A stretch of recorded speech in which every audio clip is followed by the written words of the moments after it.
thinking outside the black box and the future of the connected aircraft. Okay, we're not talking about a black box as in our election cycles. Ooh, bad joke. We're talking about the black box aboard an aircraft and the data and the sensors that are collecting data all over an aircraft. A single jet engine on an aircraft has 10,000 sensors on it, okay? And that's just an engine. And you always have two engines, maybe more. Every single button that's pressed, even on some aircraft, every time you flush the toilet, we can recreate that through the sensors that are on the aircraft. But let's get started here. Who am I? Jordan Hefferan. I'm a dad, and I start out with this because, start with why, as Simon Sinek says, right? And at GE Aviation, our slogan is, we invent the future of flight, we lift people up, and we bring them home safely. And the person that I care about most bringing home safely is my daughter that's pictured there. Don said earlier that there are flavors of nerds here, and I happen to be a data nerd. That's my flavor, which may be kind of the vanilla of this conference. And I'm a digital transformer. And what that means to me is that I'm external facing in our industry. So working directly with airlines, lessors, and maintenance, repair, and overhaul shops to bring them into the future, using the technology that we talk about today in aviation-specific use cases. Well, who is GE Aviation that I'm here representing? GE Aviation, as you may or may not know, is the world's largest jet engine manufacturer that's headquartered in Cincinnati, Ohio. I'm based here in Austin at our aviation digital headquarters. And what that means is that we produce software and solutions specifically for the aviation industry. All aviation, all the time. The spirit in which we operate can be captured by this simple quote from Thomas Edison. First, I find out what the world needs, and then I go and try and invent it. Now, we don't pretend to have all of the answers or all of the solutions. We rely on partners and the ecosystems of places like Austin, Texas, of companies like Spark Cognition, of the full partner ecosystem to deliver the best possible solutions to our end customers. And that's our philosophy. Here, I'm going to talk about a little bit of our environment today and where we're looking in the future in aviation specifically. So how do we actually go about enacting change in a global ecosystem? We have our digital accelerators around the globe that are purpose-built to interact with our customers in region, one of which happens to be here in Austin, Texas. That's my face bubble on the screen there. And why are they accelerators? We know from basic physics that an object at rest will stay at rest unless enacted upon by an external force, right? So an operation that is in flight, no pun intended, will have a difficult time changing, adopting new technology, bringing that on board when they have day-to-day operations and disruptions to deal with. Sometimes they need help, as we all do.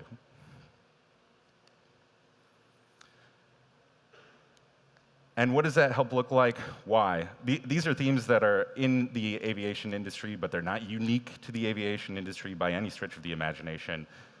Being data-rich and insights poor. Design and technology are here to help. That's why we're here. And we, when I say we will make it better, I'm talking about the collective we, the people in this room that are applying technology in their unique domains can also be applied to aviation in a different way. So we in this room are here to help invent the future of flight. So why is aviation data-rich and insights poor? I like to say, we started recording before it was cool. But really, the history of the black box and the flight data recorder. Sensor data, before big data was big data, due to safety, right, and the history of the aircraft. And when an event happens on an aircraft, it tends to be a catastrophic event. Sensor data and time series data is highly available in aircraft today. So we've got this data-rich environment, but insights poor. We're also highly regulated for good reason, right? So using that data outside of its historical context for safety comes with significant governance issues between unions and the FAA and other entities. It's a challenge to go beyond that. So I talked about, I said design and technology. I didn't just say technology are here to help, okay? I just want to engage the audience here for a moment in this realm. So contextually, think about a domestic flight, and you're going across the United States. Let's say you're going from Austin to Seattle, for instance, and you have two options. You can fly 2 connections in first class. That's option A. You have a connection, you have a stop. You'll board another plane, and that's option A. Alternatively, you're flying coach, but it's a direct flight. That's option 2. So who chooses the connection in first class? We've got 2, 3, 4, 5. 5 bold people. Okay, who wants the direct flight? Yeah, what's that? As long as it's an aisle seat. All right. You better get there early for Southwest. So what does that mean? Well, the best experience on an aircraft is when you're not on an aircraft, right? It's when you're there, when you got from A to B. That's the objective. So it's important for us not to lose sight of the context when we're reviewing data, and design matters in the context of aviation. Okay, the connected aircraft. Let's talk a little bit about this. I talked a lot about the sensors. What you see behind me, kind of the Maslow's hierarchy of needs for data nerds, if you will, it isn't something that's new, right? The foundational data layer driving up to actionable insight. But what is relatively new is the way that this base is being operated today is becoming much more ubiquitous through the technologies that are out there, so that people can spend more time in the actionable insights and insights realm. Our organization, for instance, spends a very significant amount of time in our industry creating that base layer for our operators to then leverage with their own domain expertise and their own unique challenges and opportunities within their organization. So how is that done? How is that foundational layer coming to fruition today? Well, technology on an aircraft usually is as old as the aircraft. And it's not like an automobile. Aircraft will fly for up to 40 years, okay? Lots of maintenance happens, interior changes, and those types of things. But the technology that's on it tends to be, it can be, it's not always, but it can be a little outdated compared to what we experience in consumer products. So some of the devices and the way that the data is actually extracted from most modern aircraft today is the aircraft actually lands, and then all of the data that was collected from the sensors is sucked up via Wi-Fi or cell. Okay? There are messages, they're called ACARS messages, that are almost like text messages that happen throughout the flight that indicate, critical items.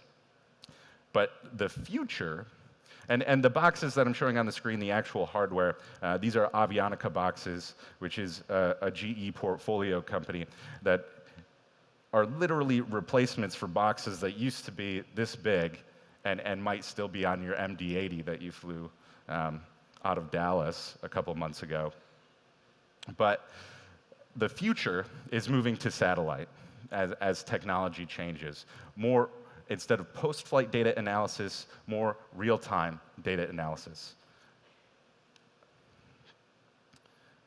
I'm not going to spend a significant amount of time on this. There's a lot that happens since each aircraft can have a different parameter configuration, a different recording configuration. You could imagine having a mixed fleet of aircraft would be a significant challenge to do analytics across your fleet.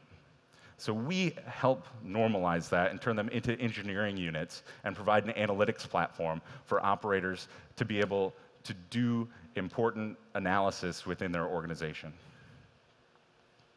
specifically related to flights.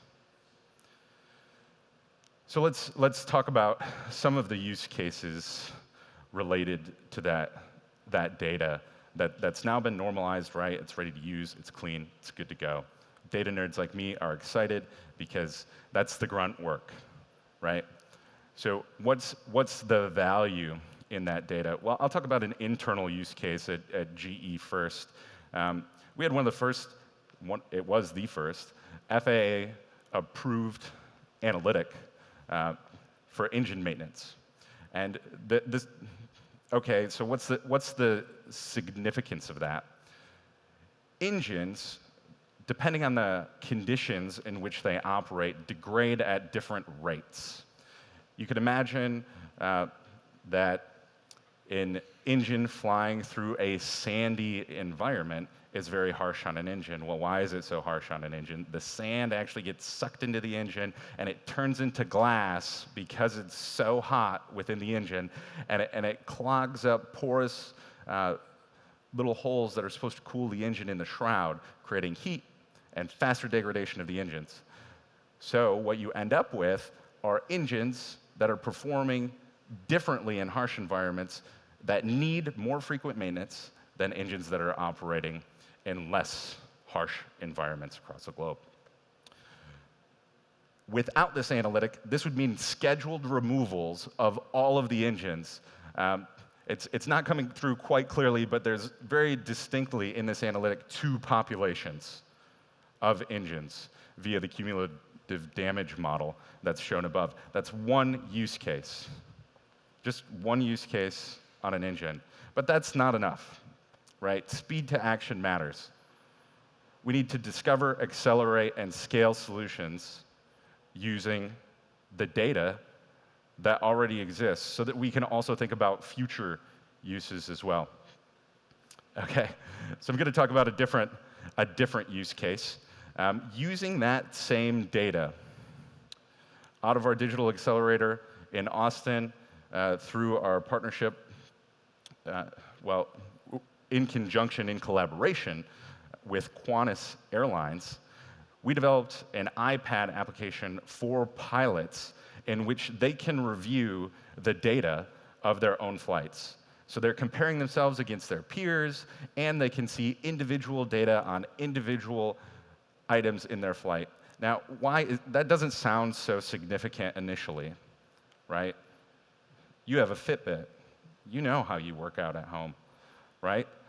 But in the context of an airline operator, a pilot would likely only get a call from their gatekeeper if there was a significant event that was a warning, right? But we all know that there are things that are much less severe that we would like to know about in our own performance, right? I don't want to just know when it's really bad. I want to know when I forgot to shut off my engine and save fuel. I want to know I had the best landing that I ever had in a crosswind. How did I do that? Right? There are other things in your data that you want to know.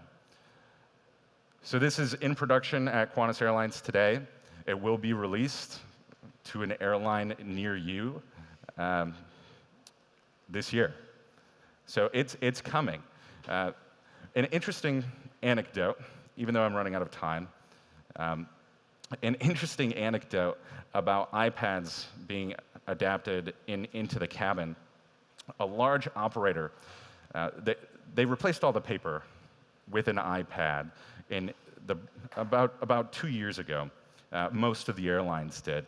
And the savings of this was justified simply by a reduction in back injuries from carrying around 35 pounds of paper onto the aircraft.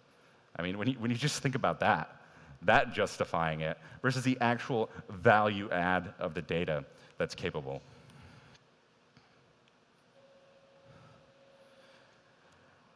So this is an F-16 flying at the Farnborough Air Show that happens to be powered by a GE F-110 engine. So I've talked a lot about safety, fuel efficiency, and I haven't talked about it, but it's a use case of sensor data, predictive maintenance. Things are very different in the military space when it's all about mission readiness. But a big component of why I put this up here is because of our philosophy of how we operate with our customers. And it's not this way for all OEMs in the space. Our goal is to be our customer's best wingman, best partner.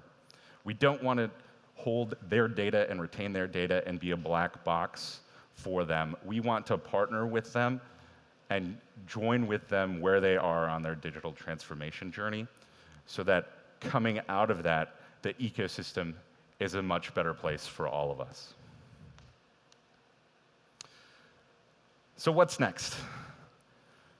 Well, literally, JIDEV is on next, because we saw him earlier.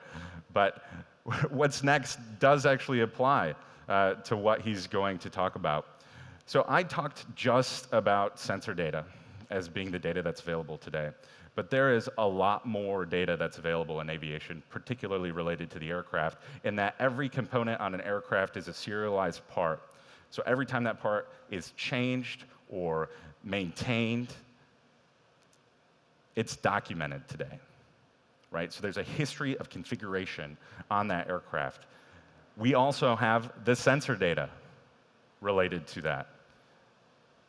Think of the opportunity in the reliability engineering space when you have all of the configuration data and essentially all of the failure data and data before it failed as well as it relates to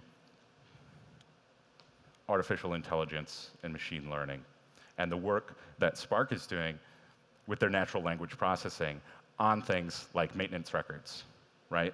That some of which might be maintenance technician scribe notes, right? So that becomes very complicated very quickly.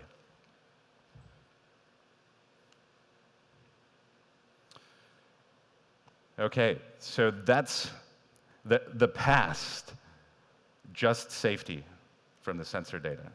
The present, safety, fuel efficiency, and some maintenance applications. The future, no unplanned downtime. Thank you.